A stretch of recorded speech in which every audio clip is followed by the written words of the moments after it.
Hello, great minds. Welcome to this episode. Happy to have you back. We hope you enjoy yourself and do well to follow us on our social media platforms. It's Great Minds Africa.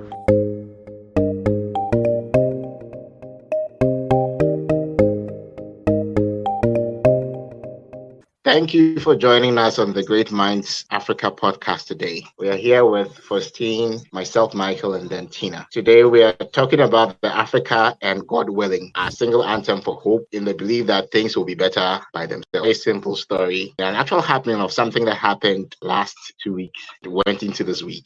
So Faustine, Tina, 2 weeks ago, I had an order online, and this was for a soap product. I'm here in Ghana, and we supply soap products. So a gentleman was expecting to get his product using one of the international courier services that we have here in Ghana. And as such, after a few days of the product not coming, he reached out to me to find out what was happening with his order. So I'd informed him that I had sent the package to the courier service, and as such, he should be expecting it within a 3-day period. But at the time, our relationship manager did not send me the tracking number via email. And I told him that God willing, this was a Friday, last 2 weeks ago, 2 Fridays ago, the RM was going to send me that tracking number. So I would get it to him, God willing, on Saturday. This was Friday as we spoke. So Saturday came, I was just caught up in so much. And then Sunday, Monday. Now, as at Monday, I was of the view that the package should have gotten to him by now. And as such, I did not want to now bring up tracking number, which was my mistake. Only for me to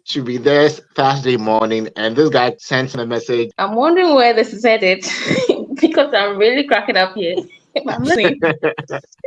Somewhere in the message, after fuming so much about how long the order has kept and he's not heard from me and he doesn't know what is going on or where his package is, he says he refers to my older message telling him that God willing, I was going to send him the tracking number tomorrow, and says Africa and God willing. Now, at that point, I felt so hurt. I felt like, our whole being as Africans had been shut down with this single statement. And it made me feel so bad. I reached out to him.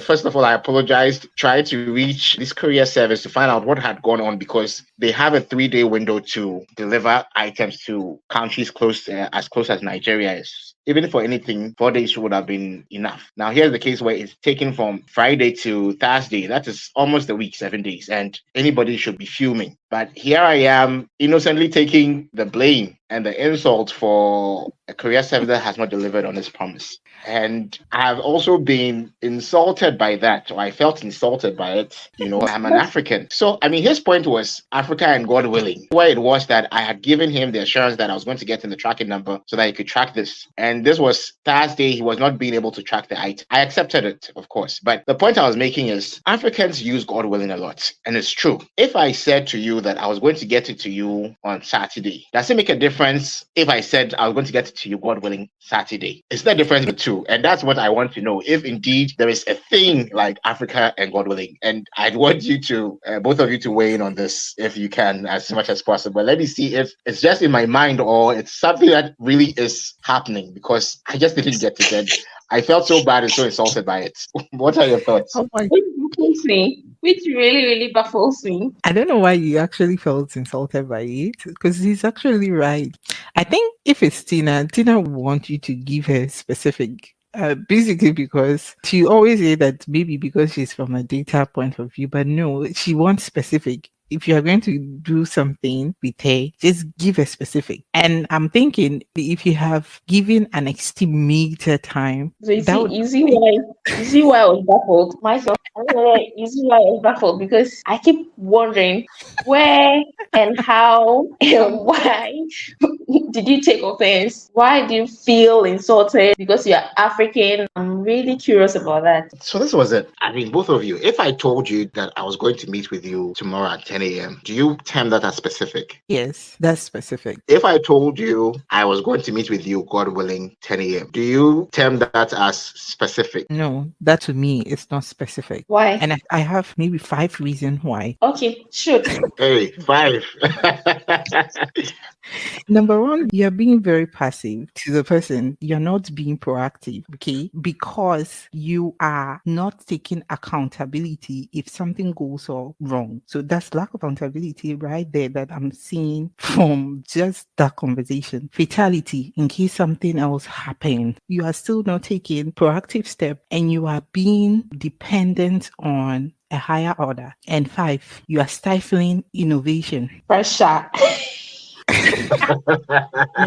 So just that simple word, look at all those things I've been able to deduce out of it. So in a nutshell, to the thing you are avoiding There was responsibility. So that in case something goes on wrong, you come back to say, that's why I said God willingly. So it means God didn't permit it, God didn't allow it. It means you are not going to make any conscious effort to make sure you actually meet the person at that exact time. I agree. all right. I see the point you're making, but here's what I'm saying. In both statements, God willing, 10 a.m. I meet you. I'll meet you at 10 a.m. In both statements, there is a specific time to be met. So if I'm getting you clearly, by the first statement, you're saying that room has been made for the fact that you may not be able to meet that time. Is that For correct? so many And in things. the second Yes. statement where God willing was not used, you are saying there is no room that you will miss that time. But Yeah. the fact of the matter Even is, I can make the second statement and still miss the time. I don't think that see. changes anything really. Changes. Great.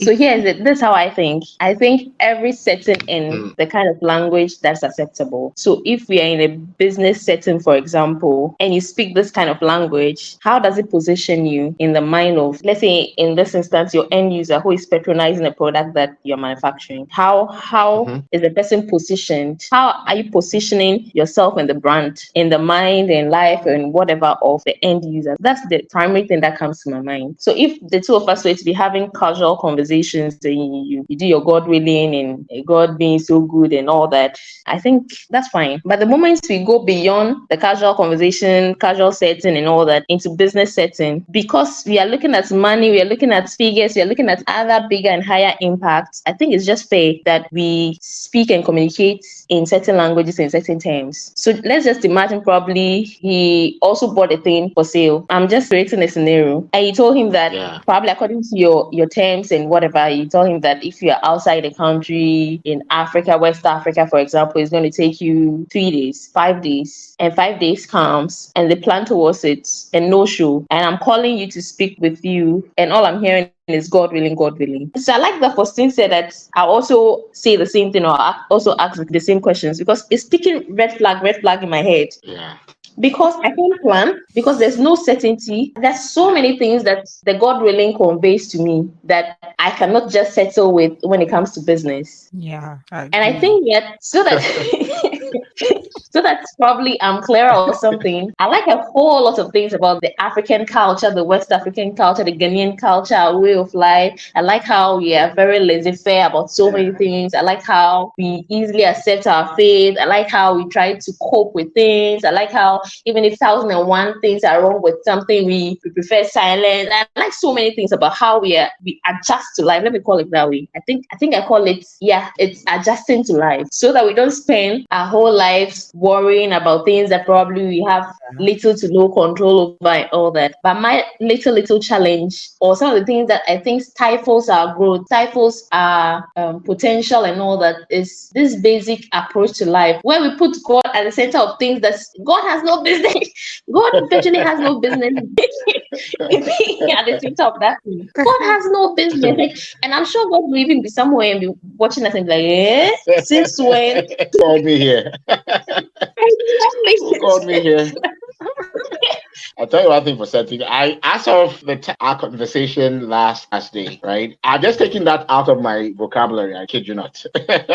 Now that is just. I think that I could understand where he was coming from and what you guys are saying. As is, but the point I was trying to make was it changes nothing really. Nonetheless, I can understand that probably is not the best word to use when you're dealing with business. We could have Yeah. that in a friendly conversation or whatnot, but I just thought that it does not make a difference consequence whether I use God willing or I do not use it, because at both instances a specific time will be given. It does. The other one is It just matters.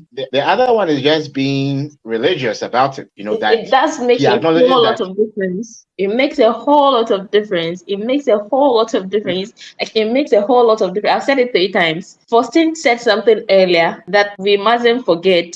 Uh-huh. She said that the moment we bring God willing into the conversation, it's as if you're not going to push, you're not going to take any initiative, you're not going to ensure that whatever dates that you're giving them, it happens. Things happen on that day. The moment you speak the language of God willing, you're indirectly telling me that things are not in my hands. As for me, I've done my best for you. So whatever comes, you should just take it like that. So even if the thing comes after 2 months, that's when God has finally willed for it to be delivered to you. To Kanto. Oh God. Exactly. But when you speak the Yeah. language, I'll speak with the people, and by Thursday you should be getting your thing at the latest. Then I see that probably action is being taken. I see that she's taking steps, doing A, B, C, D. All right, initiative is being taken, something is being done, and now you're speaking the language of business. You know the funny aspect? When someone needs something from you, it's easy for you to deliver or make that statement than when you need something. Spot on. That's how funny the whole thing is. So if you have an exam tomorrow and someone is telling you tomorrow at the exact time you have to be here to take your exam, would you say, "Oh, God willing, I'll come and take the exam"? We would never make that statement because you need it, something important. No, it's just reality. See, thank you.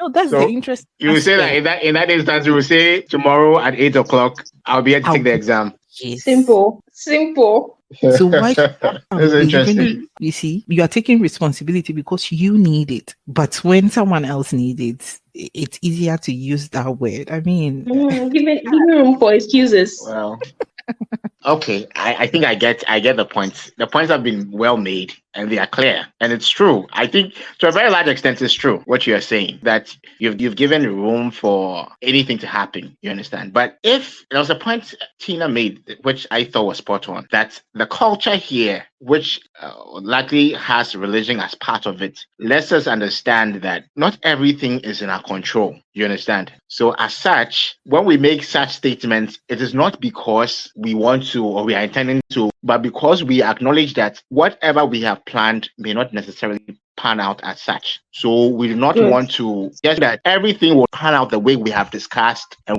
Now I have you in the corner that I want to have you. okay, I'm listening. I have you exactly where I want to have you. So this is exactly the point that I was trying to drive at. And you've given a very clean scenario. I said that sometimes even we put God in an awkward position where he even questions some of the things that we hold him responsible for, we call him and all that. As a business, it's your responsibility to know that, okay, dealing with these people, this is the average time that they give you. They give you 2 to 3 days. Knowing the type of system that we work with and all that, let me probably add another 2 days and tell them that between 3 to 5 working days. I think that's more marketable. That sounds more business-like. That sounds like somebody ready to do business and all that, than leaving it to the God willing. Because usually when we use God willing, we are saying that if God allows, if yes, if God allows, whilst God virtually is not the one that is running the business, I can see that you are the owner of the business. You are the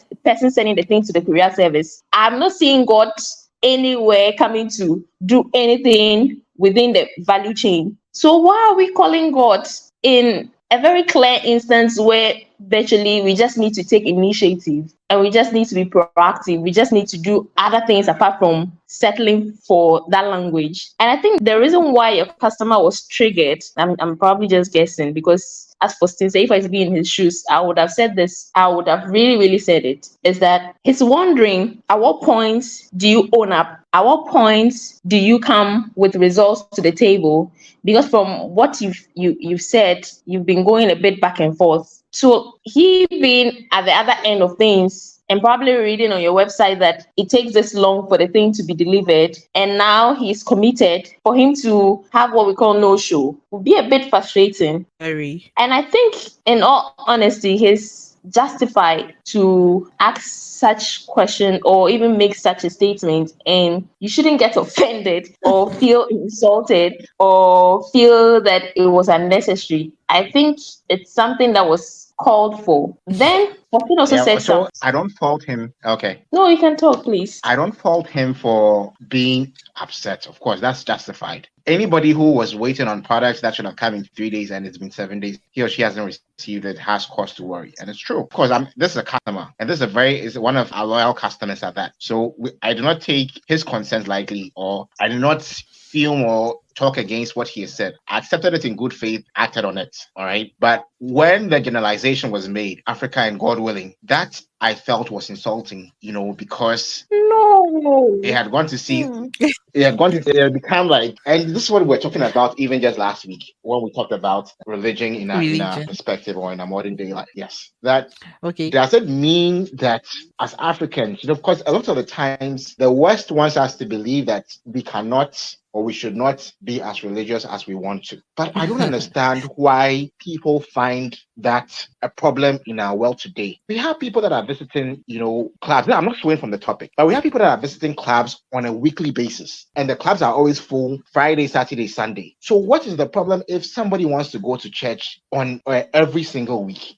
I don't think that should be an issue. It's just a matter of preference. Nobody forces anybody to come. If you decide that today I wasn't going to go to church, I don't think your pastor will be at your door with a cane and say, "Hey, my daughter, come here." Or you decide to lead a church today, your pastor will have a problem with it. So why is it that when Africans want to be religious in the way they do their things, it just seems like people have an issue with that, and that's why I felt Senna, it insulting. this is a great line of thinking. The reason why people like That myself the fact that we interrogate. use God willing, Great. You have somebody that questions how we worship God and how much we go to church and all that. That's me. So let me share my viewpoint with you. And I like that you raise very potent, questions. When we juxtapose how much religion has contributed to our development, our good as a people, I think it's very negligible.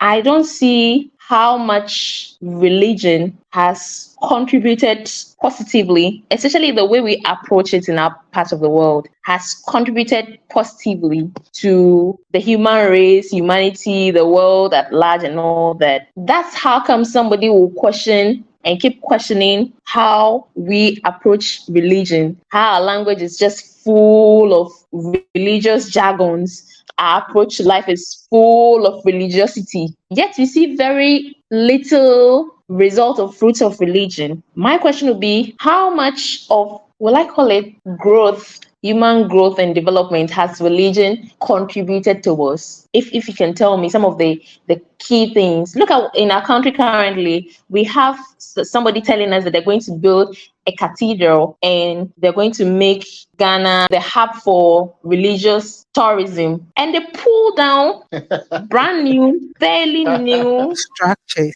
thank you to accommodate that vision. yeah. And we've lost it. Like we've lost it. We've lost all Yeah. those all those edifices. We've That lost was them. ridiculous. Yeah. Thank you. That act was ridiculous. Some of the questions that we are asking, I think they're very, very valid, and they're questions that we have to start thinking about. If those of us who are at the forefront of religion will have to start thinking of new approach, better approach, and all that to religion, the earlier the better. Because I just think that with time, religion is not growing with us, especially our approach to religion, Christian religion. That's the one that I interface with the most. It's not growing with us. The other time I mentioned that it sounds very ridiculous to me that I'll be listening to the same person every Sunday for 20 years of my life. Like, I cannot do that. I don't see myself doing that. My mental quotient cannot even take that. It won't work for me. I'm not going to get a lot from there. And one thing about me personally is that the moment the value reduces, the attention span, I cannot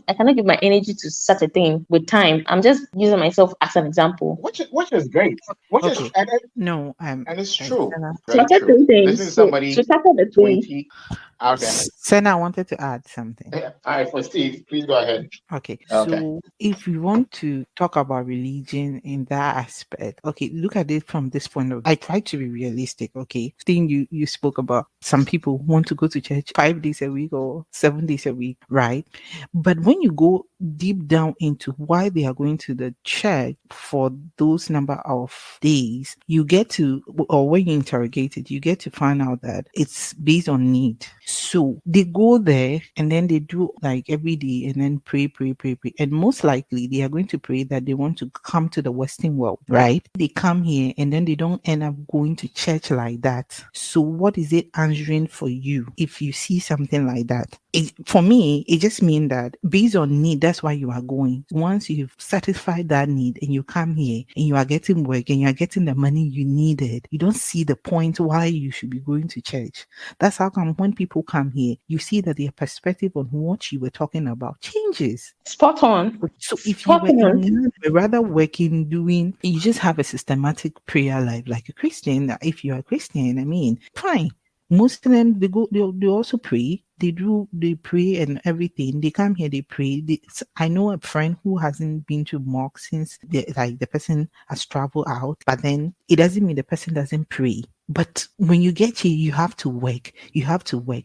And the funny thing is, allow other people to go to the church and pray and say that their relatives are outside. Oh God, let them remember me and send me money. But whilst you are praying that prayer, what are you doing personally for yourself or personally to improve something about yourself? So you want to spend time going to church so that God will touch someone who is outside to send you money. I mean, that's ridiculous. So that is where what Tina was talking about growth comes in. How are we growing when we are just going to church, doing religion? Like, it's something I can't figure out. Why? Because you said something. Once the person has satisfied that need, the person doesn't see the point again. So we are approaching Christianity in terms of poverty mentality that I don't have. That's why I'll go to church. No, it shouldn't be like that. So that's my viewpoint on that. So let's approach things head on. Let's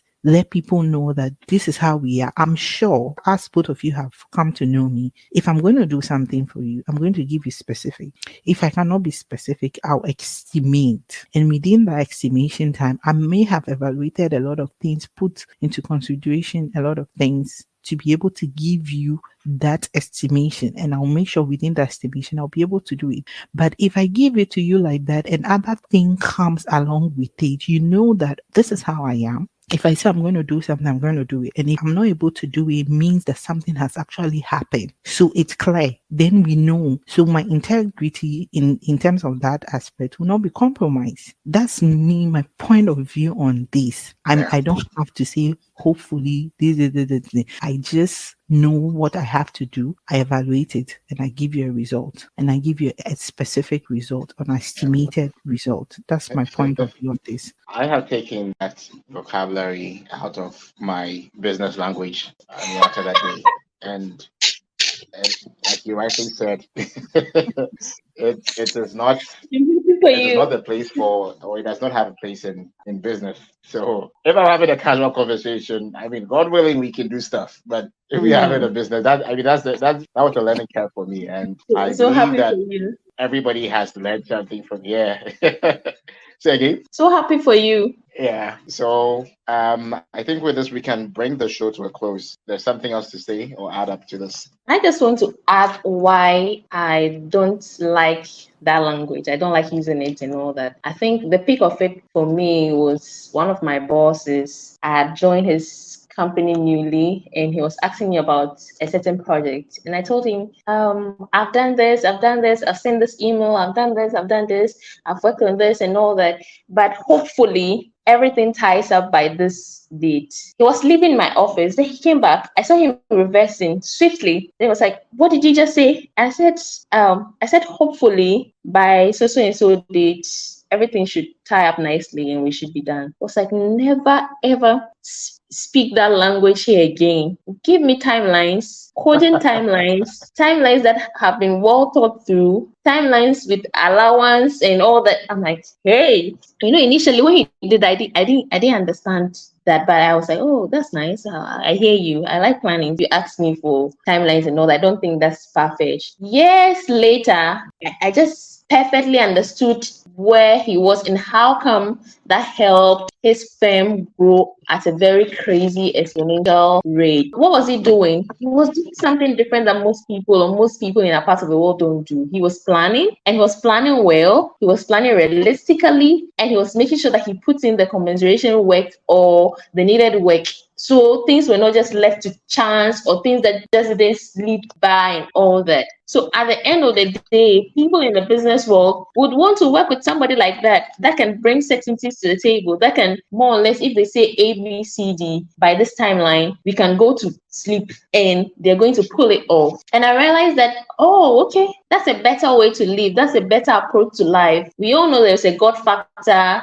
beneath everything. The fact that we wake up, we get to work, or whether we're working from home and all, there's that God factor that we all accept. But I think it's also very important for us to know where to place the God factor and where to place putting in work, needed work, planning, and all that. The moment we get this two right, we'll be good to go. And I think that's where a lot of work needs to be done. I realize that the moment you attack that, in the language of most people, they see you to be either Lucifer, they see you to be Antichrist, they see you to be Satan himself, they see you to be a whole lot of ridiculous things. And I'm like, yes. They see it to be a whole lot of ridiculous things. Come again, Senna. They see it to be a whole lot of ridiculous. Thank you. You know that? They see it, I do. Yeah. They see it to be a whole lot of ridiculous things. Meanwhile, this is what other people are doing in other parts of the world for them to be so many steps ahead of us. So many steps ahead of us. Because I'm like, somebody, let's say in Canada, that is going to have snowstorm and all that, then you say God willing, they will just die and perish. So they have to look for certain things and all that. That's how come there will be so many steps ahead of us, and we'll be thinking probably God loves them best, they are God's firstborn or something and all that. We are afterthoughts and all that, which is not true. And be praying to go there instead. Exactly. It's simply our approach to life. It's simply our mentality. It's simply where we place religion. I think we have to have a serious rethink as a people, as a country, as individuals, everything. We have to have a total makeover when it comes to our approach to religion. I rest my case. I couldn't agree with you more on this. As you were speaking, I just thought to myself now that imagine I was badly injured and I called the National Ambulance Service. They tell me, God willing, they will find a car and bring it. I don't think I would have taken it lightly with anybody who was on the other side of the phone. So thank God you know. The points, I couldn't agree with you more, and your points have been perfectly made and clear. Africans need a rethink in how we use some of these languages, especially in our business setting. In casual talks, it may not be much, but in business talk, these statements, hopefully and God willing, are big deals and can even to a large extent be deal breakers. So this has been the end of this recording. Just remember to listen and subscribe. All too soon, we've come to the end of this episode. The conversation continues on our next episode. Kindly do well to take a listen, and let's keep the conversation going on our social media platforms. It is Great Minds Africa. Remember, you were born great, so thrive.